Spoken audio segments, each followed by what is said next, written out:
It's a well-known fact to any local that there are three thresholds of superspeed: sound, light, and gossip. In this order. By the time I picked Logan up at his motel, as promised, to take him to the best dinner establishment in Foxven, everyone knew who he was and why he was here. The son of the restaurant owner snapped us leaving the motel, and by the time we arrived, the table was set and a steaming hot meal was waiting for us. "We figured you were hungry after the trip, sir," Bamka said as she poured wine into Logan's glass. "So we went ahead and prepared our pick of the day for you. But if you'd like something else, do not hesitate to ask." "No, it's great, thank you," he replied. "It's really not a problem though, just so you know," I said. "They will gladly eat the ribs and make you something else." Logan snorted. "Like I'm giving this gorgeous thing away. I'm famished." "Well played, Bamka. Let's see if Verdant Creek tried to match this welcome." But we couldn't win this competition just on virtue alone. I listened carefully to what Logan was saying and tried to pick up on anything I could use to throw shade on our competitors. My diligence paid off soon enough.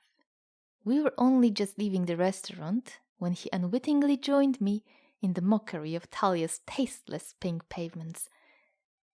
Turning the enemy's biggest asset into their downfall over the course of one meal? Mayor 1 would be proud. And speaking of our dear mayor, we arrived at his abode and I pawned Logan off. Good talk, good meal, a pleasant interlude. But now it was back to business. I came back home to find my poor closet in shambles, and Omicron lying helplessly under the rubble. I guess the gentle kick was the last straw, and no amount of equilibrium could hold off this impending doom. I knelt down to pick up the planks and see if I had any hopes of rebuilding the furniture, when suddenly a thought struck me. A muse. An inspiration. Instead, I could use the scrap to build birdhouses, which I could then fill with bird bait and sneak into the trees around Mrs. Conba's house. Yes, what kind of revenge is that? Look, not every revenge has to come crashing down. Sometimes you need finesse and patience. Snake your way into the evil bit by bit, bird by bird, chirp by chirp, that wake you up early in the morning and remind you that the world is still, woefully, full of life. And before Mrs. Conba knows, I'll have a dog feeder set up in the area for all the lovely mongrels to enjoy, and then a lemonade stand that is sure to lure in children craving the easy money, and then... Well, okay, opening a bar on the other side of the street might be too ambitious for now, but I'll figure something out. Step by step, as long as they lead to victory. I grabbed Omicron and stashed it under my bed, not to risk some pesky brother or another swiping it during their visits to save me from myself. I didn't need saving, I was doing just fine. Everyone loves to mock story villains for their tendency to boast about their plans and machinations before dealing the final blow to the hero. But you know what? I get them. Coming up with evil schemes is hard. You bet your ass when push comes to shove, I will make sure Mrs. Conba knows exactly what struck her. Even if it puts a dent in whatever final scheme I'll have prepared to bring all the solicitors right to her door. Everything was supposed to fall into place now. But since when does supposed to mean did, huh? My morning began with Loken knocking at my door. I figured he needed more directions, though it was weird, as after spending the night at Mayor 1's, I'd expect him to have his pockets filled with intricate napkin guides. "Hi," I greeted him. I could smell the bloody perfume on him, and I bloody liked it. "Good morning," he responded, with the accent. And to top it all off, It didn't take long for his mildly hidden agenda to come to light. He wanted to take me out to eat again. And this time, he said, no talk of Foxfen, only talk of Irini.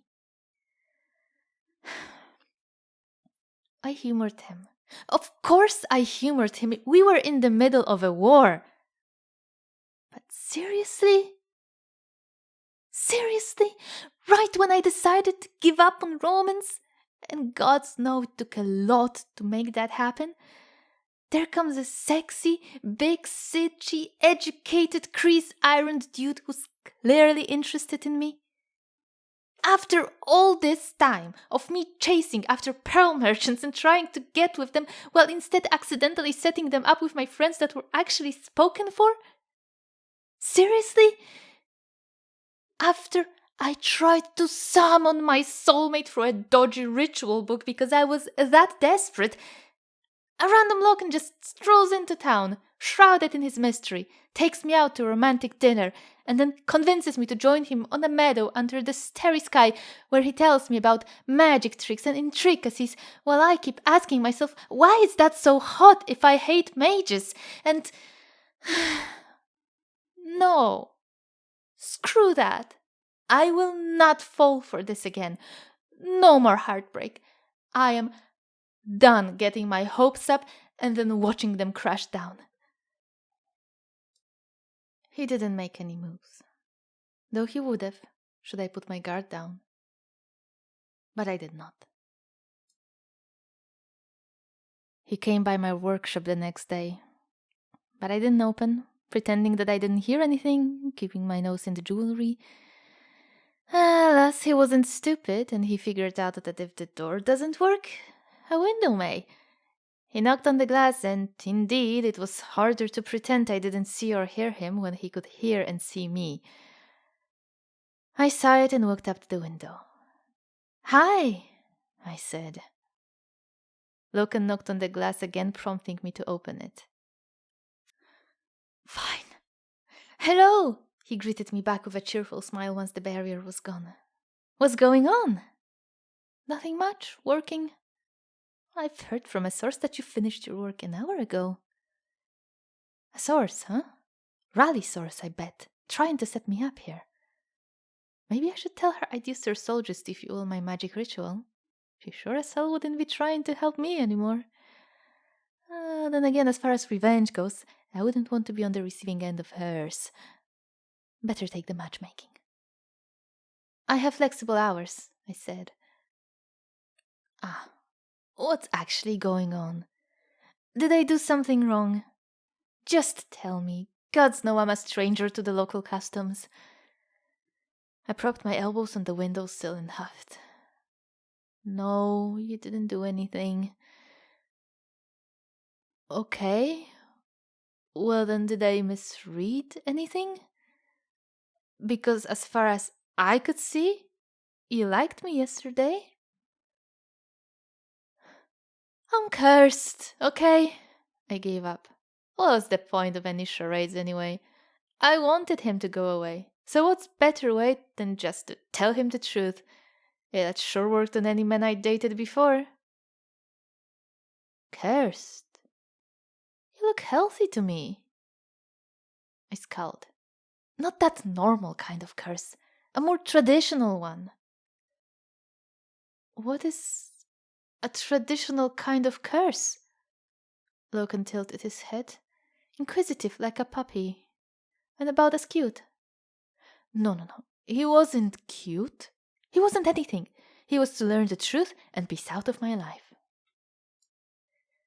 "I've been cursed by my red mother to never find love," I said. "Whatever I do, my relationships end in heartbreak.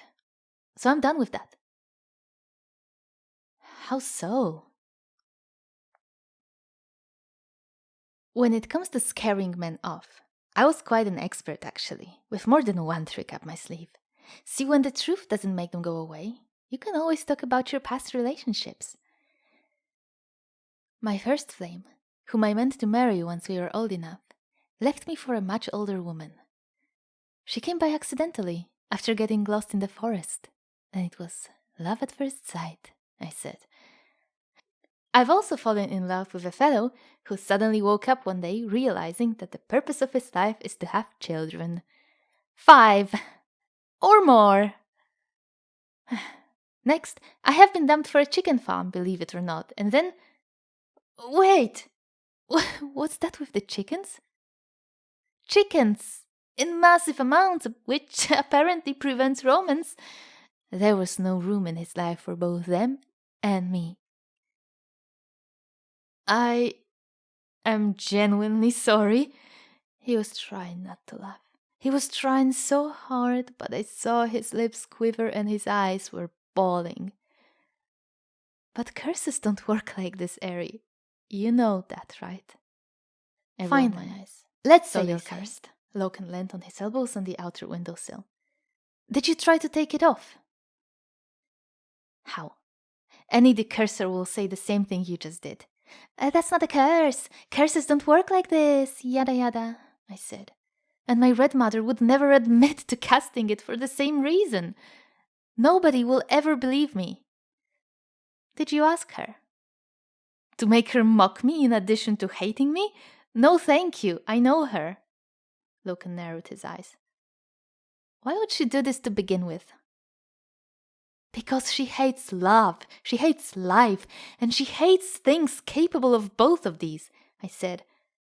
I thought I had a way to take the curse off, actually. I have tried about 3 weeks ago and it failed. What do you mean? Oh, nothing, it was silliness. I thought I could use the power of destiny to overpower the curse or whatever, I muttered. So what's the plan, Well, revenge, of course. And then? He asked, completely unfazed by the admission. Maybe he thought I was joking. Silly man. Maybe the curse will let go once I give up. And sorry, you're not a giving up material. You're a prime curse trigger candidate. Why, thank you. Why, you're welcome. I closed the window and waved at him to follow me to the door. You know, he said, I've heard that curses like that can be cured by a true love's kiss. Oh, please, we've just met. You don't love me. I'll never get to if you don't give me a chance. We stood in the threshold looking at each other. He wasn't much taller than me, which was really nice and mighty appreciated by my neck. I knew better. I really knew better. But deep down, I always had been and always will be a hopeless case. How could I say no to him? He was mysterious. He knew the world from outside of this beaver-infested bog. He could tell me this or that about magic. Gods knew what else. Of course I gave in. You know me. You probably knew I'd given way before I did. What's your stance on children? I asked. One, if any. Not yet, though. Chickens, maybe. 0, preferably. Maidens lost in forests? No way. Sense of direction is what gets me real hot. You're too good to be true. What secret are you hiding, Nothing too horrible, I promise.